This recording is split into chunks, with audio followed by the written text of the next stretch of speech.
Vamos então ao vídeo 2 da nossa aula 5. Relato de algumas das conjecturas mais socialmente famosas da matemática que foram resolvidas.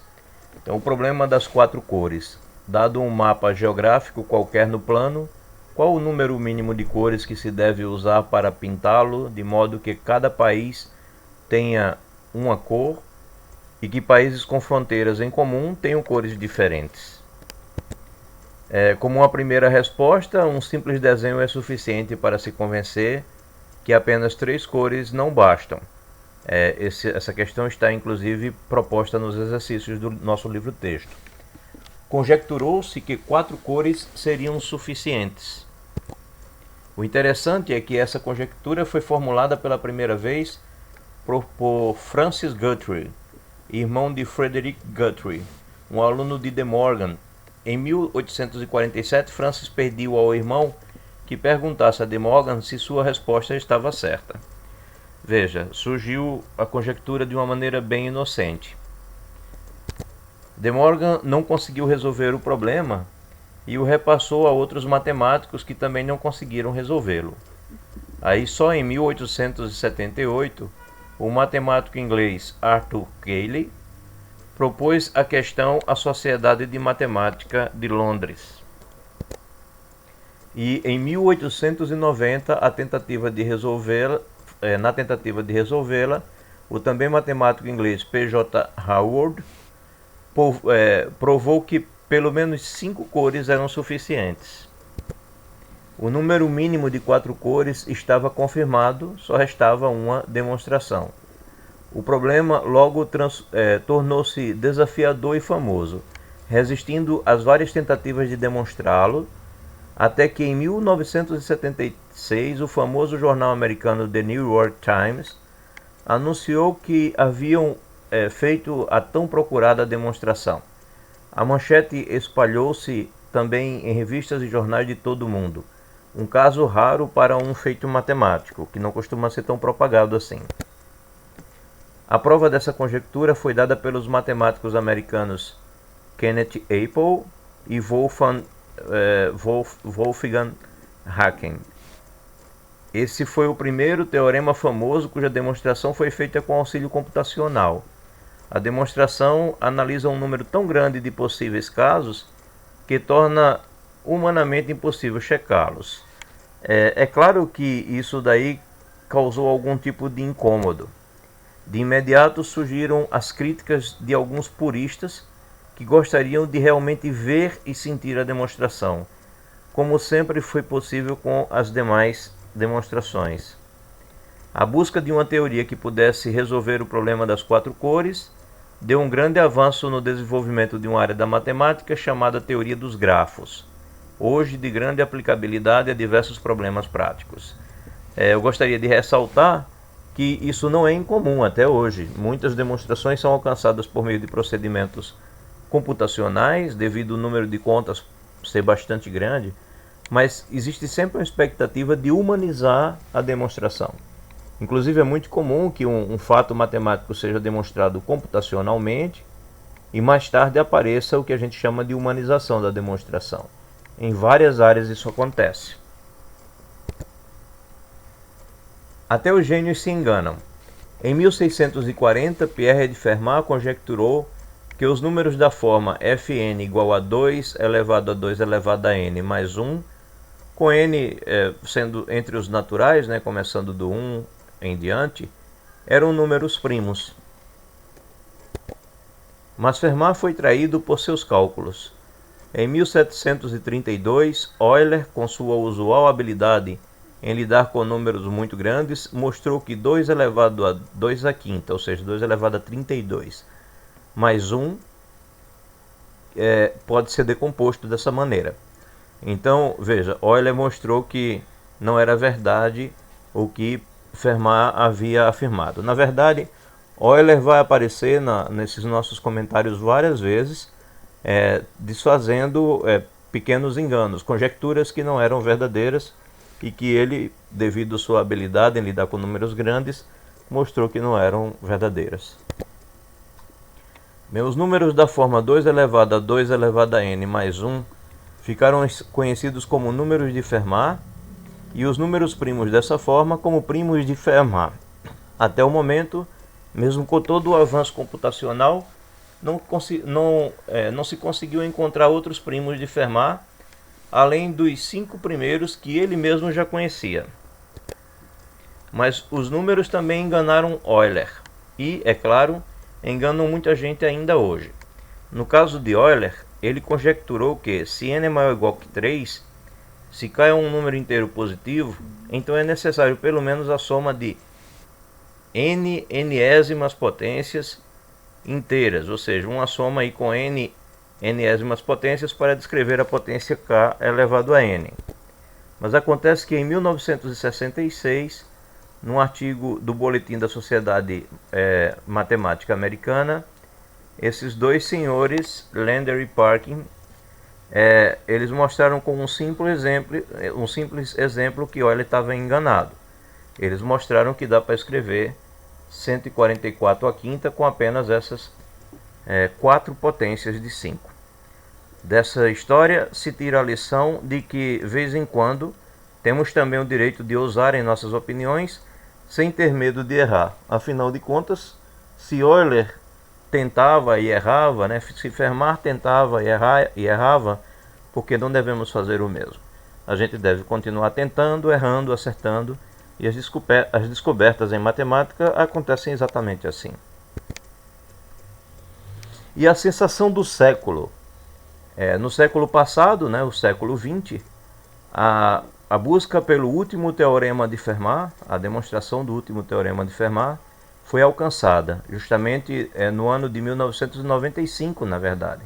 Porque em 1993, a solução apresentada ainda tinha um pequeno defeito, mas em 1995 isso foi resolvido. É um problema bonito pela simplicidade, Se n é um número inteiro, n maior ou igual que 3, então a equação x elevado a n mais y elevado a n igual a z elevado a n não tem soluções inteiras, x, y e z não nulas. É um problema simples de entender, você pode explicar a uma criança que já tenha um mínimo de instrução escolar e ela vai entender o problema. A questão é que para resolver esse problema levou muito tempo.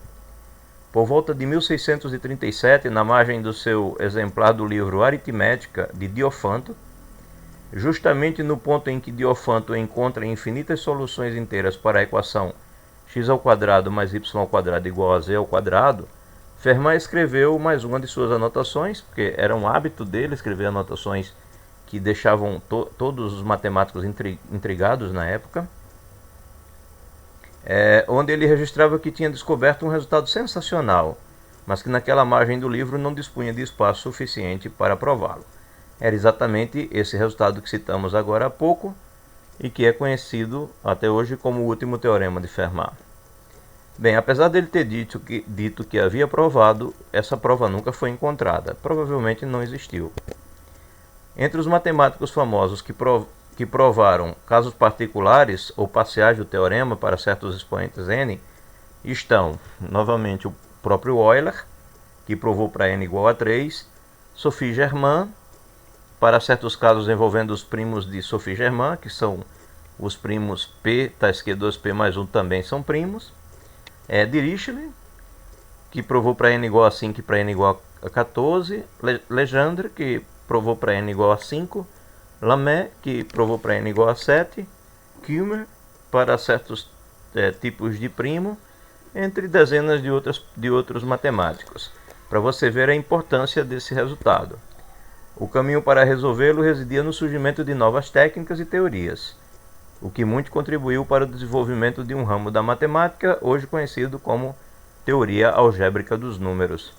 Finalmente, uma prova foi apresentada em 1995, quando o matemático inglês que trabalhava em Harvard, Andrew Wiles, nascido em 1953, vivo até hoje, deu uma demonstração completa do teorema. Sua primeira solução, de 1993, tinha um erro que foi corrigido com a ajuda de Richard Taylor, matemático também inglês, e a demonstração usa técnicas e teorias matemáticas bastante especializadas, muito além do simples enunciado do teorema e ocupa mais de 150 páginas. As técnicas e teorias que ele usou são bem sofisticadas, o que consequentemente restringe o entendimento da demonstração para quem não é especialista nos assuntos que estão em torno da demonstração, né? As diversas teorias que levam a essa demonstração. Como curiosidade, eu sugiro o livro O Último Teorema de Fermat, e sugiro não só para matemáticos ou estudantes de matemática, eu sugiro para leigos. O Último Teorema de Fermat é um livro que conta a história de como o Andrew Wiles conheceu o problema, muito novo, ainda criança, e como ele se envolveu com o problema e o que o motivou e a forma como ele conduziu os trabalhos para conseguir atingir a demonstração. Então, um resultado interessante que vale a pena uma leitura cuidadosa. Curiosidade: coisas da matemática. Os números primos de Fermat, juntamente com a questão da existência de uma infinidade deles, entraram definitivamente para a história da matemática quando, em 1796, o matemático alemão Carl Friedrich Gauss, conhecido entre nós sempre como Gauss, demonstrou que, com o uso apenas de um compasso e de uma régua sem escalas, é possível dividir uma circunferência em n partes iguais. N maior ou igual que 3, se e somente se o n for igual a uma potência de 2, ou o n for uma potência de 2 vezes P1, P2, etc., Pl, onde os Pi's são números primos de Fermat distintos.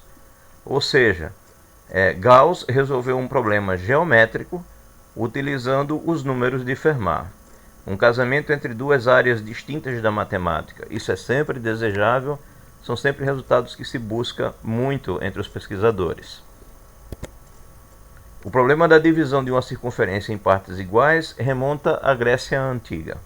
O resultado de Gauss, além de ser um resultado fabuloso, une de uma forma extremamente inesperada a geometria à teoria dos números. Esse teorema de Gauss revela uma lição.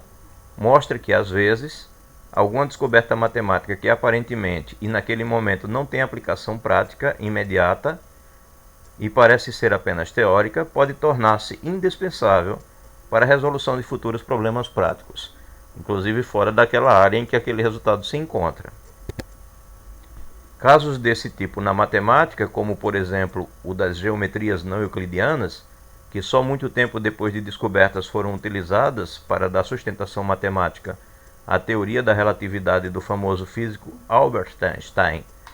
Quer dizer, veja só, a gente tem resultados que aparentemente desconexos, parece até não ter nenhuma aplicação prática, mas que mais tarde você encontra essa aplicação prática.